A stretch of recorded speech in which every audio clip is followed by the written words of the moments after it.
vous avez déjà parlé de ça, hein. Ça fait partie de mes classiques. Odile Bouillet, Le sang des buistes en claque, Lyon, des cadavres défigurés, la naissance de la police scientifique. Ça avait super bien marché, vous aviez adoré. Classique, bien fait, renseigné. Enfin, moi, ça a été une des bonnes... c'est encore une nouvelle française qu'on peut classer dans les nouvelles grandes écrivains polars de la nouvelle école française, qui n'est pas glauque comme certains. C'est vraiment... comment dire, ça se ressemble presque à Conan Doyle, enfin dans le genre de la narration. Et je l'attendais sur Uda Seconde. Hein. Le second, je me suis dit, eh ben on retrouve le même enquêteur, vous savez, celui qui a été blessé pendant la guerre de 14 et qui cache sa coque dans sa jambe, sa prothèse en bois parce qu'il souffre tellement.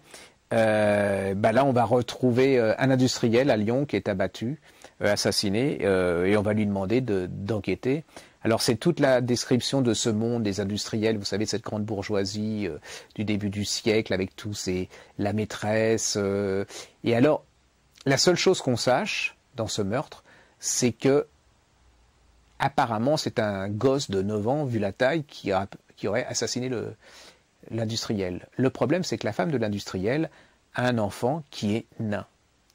Et là, vous allez découvrir. Ça va être, voilà, est-ce que c'est lui, est-ce que c'est pas lui, qu'est-ce que c'est que cette histoire? Et en plus de ça, vous avez une chose là-dedans qui m'a beaucoup intéressé, c'est-à-dire qu'elle parle, pour ce qu'on pourrait ainsi dire, des banques d'enfants. C'est-à-dire que quand les enfants étaient accusés de quelque chose, ils étaient mis en prison. Mais alors que pour un adulte, par exemple pour un vol, il restait 4 à 6 mois, pour un enfant, c'était 4 à 10 ans. Je ne sais pas si vous imaginez. C'était terrible hein, dedans. C'est plus qu'un simple polar, c'est un témoignage sur l'époque. Alors c'est encore la naissance de la police scientifique avec tout ce que ça a entraîné, la concurrence avec la brigade des tigres qui eux étaient plutôt pétards, très physique, vous voyez, c'était pas très neuronal. Hein. Et donc cette fille, c'est vraiment une bonne découverte. Elle fait son chemin, elle écrit bien. Il y a plein de choses dedans. C'est intelligent, c'est très sensible.